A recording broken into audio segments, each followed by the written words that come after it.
As far back as when I started going to shows, I started going to shows when it was in 1992, 93 time frame. The scene was really small. There was a lot of bands from that time, like Outspoken and Chorus and Instead, and like a lot of bands like that. But the scene, as far as like the people that went to the shows, was really small. Everybody who went to the shows always knew each other.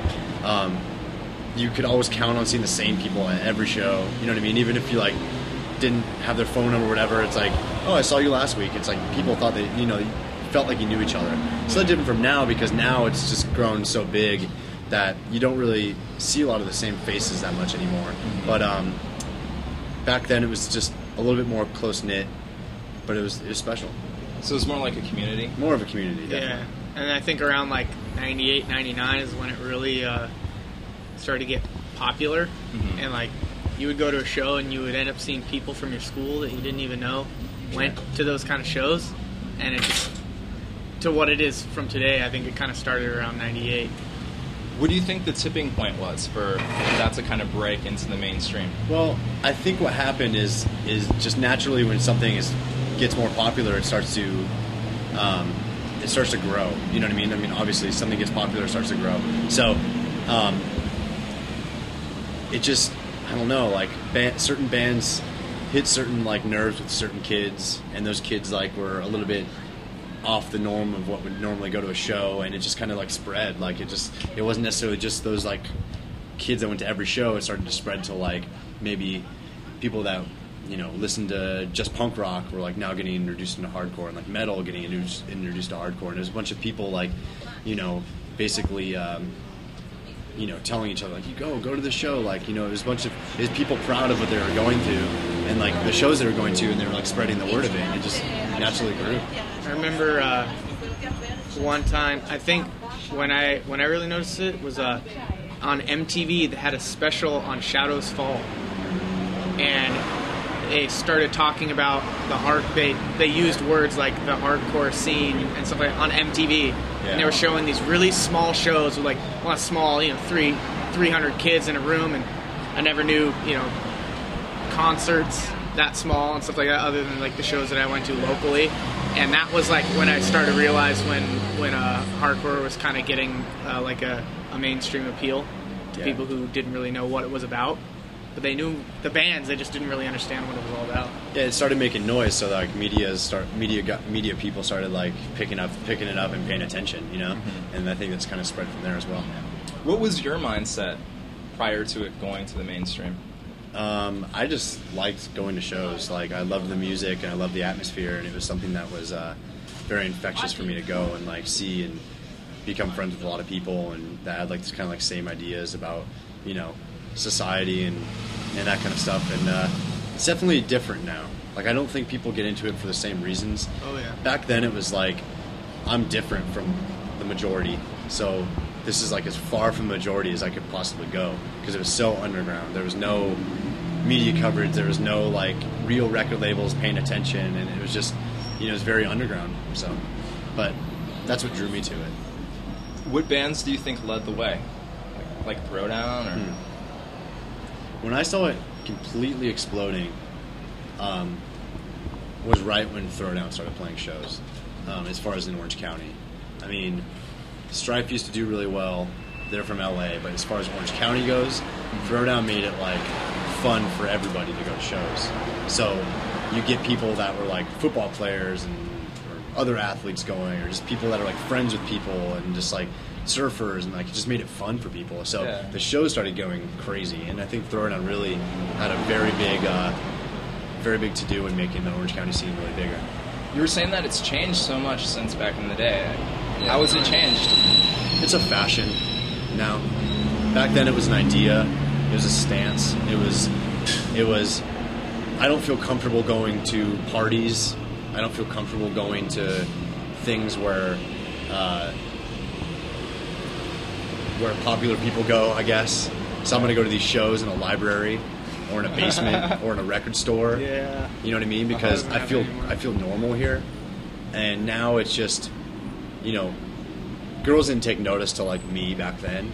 Like there's like 3 girls at every show. I knew them everybody knew them. You know what I mean?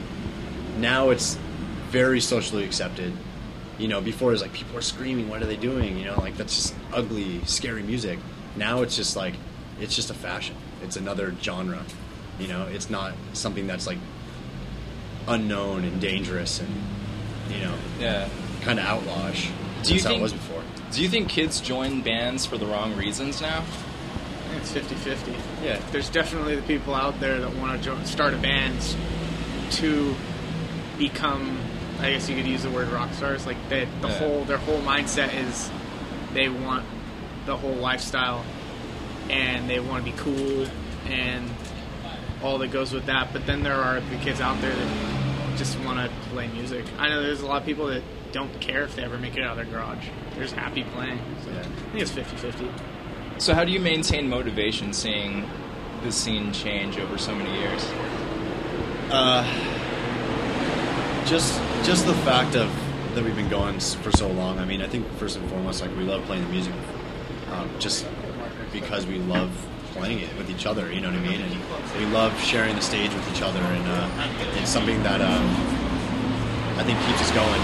You know, I don't think necessarily we do it to keep a scene going. You know what I mean? It's more like we do it for ourselves.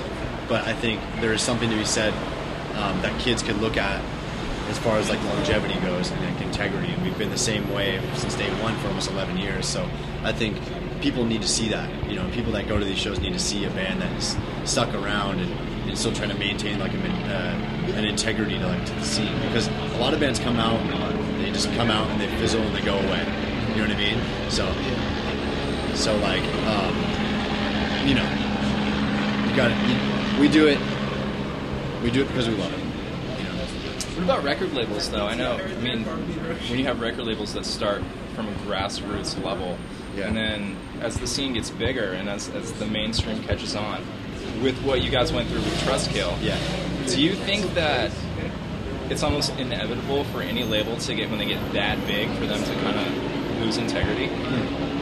It depends on the person that's behind the label and what they're really all about, you know?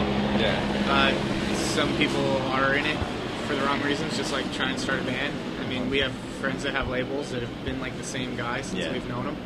You know, when I joined the band at the time, like in Indecision, like they've been awesome. I mean, they when they got to a level, like right when I had joined the band was when we were in the works of moving labels, and they, instead of going, well, we're going to work and be bigger, like they said, you know what, I've taken you as far as I can go. I'm going to kind of gracefully bow out because this is what I'm about, and I can't get you any further what you need or what you want. And instead of trying to step up a game and not be who he really was, just kind of be like, well, I took you this far, this is all I can do, so, you know, there you go, and kind of gave us a push. I think what happened with a lot of like the labels like such as like Trustkill is I think that they really thought they were going to take a step to like the major label ranks, and they were signing distro deals with like major label distros and all that kind of stuff, and they lost control of their label. And I don't think it was necessarily integrity. I think it was first they lost control, then they started grasping at straws to kind of maintain their dignity because they were losing their ass. You know what I mean? Because other people owned their label and they really didn't have like that much of a say in it. So I don't know. I guess it was like all these labels took a step to kind of get to this next level, you know. And some labels, like people like Bridge 9 and Indecision, they never really cared to take that step. They just, you know, we do what we do, you know. But I don't know. I guess it's a 50-50 chance, you know. I have to ask about technology in rock music. Yeah. Do you think it hurts or do you think it helps bands? Well, it definitely hurts as far as like money goes. Yeah. You know what I mean? Like bands make money on royalties, and if bands aren't selling records because they're getting pirated, it's going to hurt. But the other side of that, it's the internet. Yeah. That's one of the biggest things of technology in our generation. Yeah. And as far as promoting your band, getting your band out there and see it, it did leaps and bounds for people. Yeah. But in turn, it killed the fanzine on paper, which a lot of, you know, like even I caught part of that. You know, I'm 28 and I caught the tail end of it, but I remember picking up fanzines, and the only way you found out about shows was when you got your fanzine. Yeah. And you would show up to a venue and the show would be canceled because they can't change it on paper. I mean, they can't do anything about it unless you knew someone that knew someone found out it was canceled. But technology helped promote, and you could look on a website and find out to the minute when a band was coming early, or if the show got canceled, or some special guest got added. So in that aspect, it helped. Yeah, it made things bigger, but at the same time, it made things, I think, a little bit less sacred. You know what I mean? As far as like music goes, it's like now it lets music get heard by many more people. It's like we might not sell as many records, but I guarantee the amount of people that actually listen to this band is times 20. You know what I mean? It's like, yeah, we might not sell the records, but I guarantee people are getting the music on the internet. It's so easy. You type in a Google search, bleeding through discography, comes up 4 different sites. You click one other thing, and downloads your iTunes, and then there you go. Why do you have to get up and go try to find a record? And that's a big problem too. Where do you go buy records now? Where do you go buy CDs? Yeah. Best Buy is decreasing 30% every year. And that's the biggest retail outlet. Hot Topic's not even going to carry CDs anymore, like in a couple of years. And it's bottom line. What I personally think, music's going to be free in a couple years, but other things are going to be what kids want to buy. You know what I mean? What kids want to like have. So, whatever. I guess it just went there. It's the technology. It's like 8-tracks turned into tape, or 8-tracks turned into, or records turned into 8-tracks, 8-tracks turned into tapes, tapes turned into CDs, CDs turned into free music on the internet. I was just going to ask about the recording process and technology. That's so different. Yeah. So different. Even when I started, like, I did one record on tape, and I got a taste of it, but it was still to the point where you could rewind and tape over tape, and you didn't have to actually splice. But it's another one of those things. It's like a 50-50. You can do so much, so easily, but in turn, and I mean, some people would consider it cheating, but it's not necessarily cheating. Yeah, it's the evolution of the thing. But it does enable bands to do certain things that weren't possible at the beginning, like one kid playing every instrument, starting a band, booking a show, getting a van and a trailer, booking a full tour, and then making phone calls going, oh my god, I actually need a band. Yeah. Getting signed to a label before they even have members. That was impossible back then. Yeah, it's kind of crazy. That is crazy. What was it like when you first started touring? The first tour that I ever went on, I booked myself, and it was a West Coast 18 Visions tour when I was playing guitar for 18 Visions. And I would just call friends that I knew in certain areas, and I said, do you know anybody that books shows? And I basically get a list of numbers, and I call this person to get this person's number, I call that person to get this number. And it was like, finally I'd land on the person and be like, hey, we're coming up, can you book a show? There's no guaranteed money. There's none of that. There's no guarantee the show would even happen. I mean, I think half the shows on that thing got canceled. It was just this crapshoot. And when you do show up and you drive overnight to get somewhere, you play in some weird like Italian back room of an Italian restaurant in front of 20 people in like Portland, and that's like what we did. It's like, but it was worth it. Or you drive to the show that took a day and a half to get to. Yeah.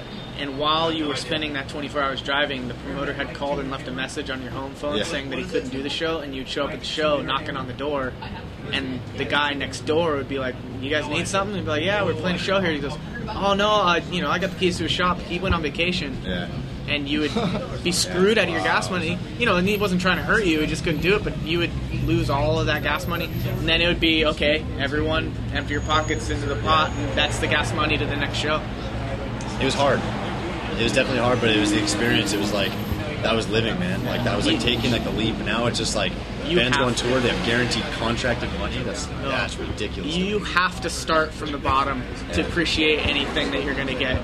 Like, some of the bands that have buses, when we got our first bus, we had been through shit and back. So when we got our first bus tour, we were just like, you know what? Fuck this, we earned it. Yeah. We've earned every penny of it. And it was just like, kind of like the reward for sleeping in the van in Massachusetts at Metal Fest in the snow, freezing, can't feel your feet. That's your reward. So I think you should start from the ground up and work your way. And some of these bands, like their third tour, they get a bus, and it's like, it's crazy. Success happens quicker now, Yeah. And I think that technology is attributed to that. Well, as you tour across the world, do you see little communities, little pockets, like maybe maybe like it was in DC with Fugazi or Minor Threat. Do you see little communities like that? Coastal, definitely. Yeah. East and West Coast, Yeah. mainly just. Where specifically? Boston, let's see, New York, Seattle. Yeah, they still have little pockets there. Yeah, You know what I mean? where it's very noticeable. Yeah. Like Seattle, Portland, LA, San Diego, Yeah. or Orange County, San Diego, and there'll be gaps for a couple hours where there's not much. Yeah. And then same with going through the Midwest, and then when you get to the East Coast, same way up and down. Yeah. Same in Canada. That's really interesting. What about overseas? I think his music over there is just, big, just bigger and in the grand scheme of it. Just people last longer. Their ears last longer for any kind of music. It's just the demographic is from like 8 to 48. Yeah, you see a lot of older people going to shows. 68 almost at festivals. So Really? you got some older people coming to shows that in the U.S. There's no way they would go to a show. It's pretty crazy. It's awesome. Are you content where you're at right now with your life, with this band? No. That's a hard question. It's hard because I'd say we're comfortable. I think you always need a hunger for something more, or I don't think I'll ever be content in my whole life. You always want to strive for something else, you know what I mean, or something better, or to better your situation. I think what we've accomplished is just kind of remarkable. Like I'm not even trying to be like modest about it. Like you try to name me, 10 bands from our genre that has lasted for over 10 years. There isn't many.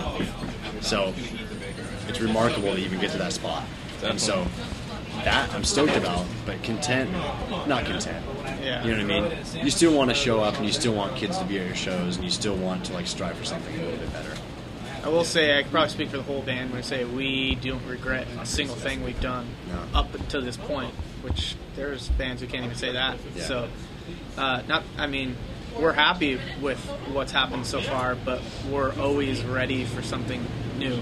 Yeah. So I think that's the only reason why we can't say that we're content with where we're at, because we're ready for whatever's going to happen next. If we were to call it the end next year or something like that, and actually say we're done and do a final tour, then I could say we're content, but we're still going and we're ready for whatever's going to happen next. And I think that's the only reason why we can't say we're content, because we're not done.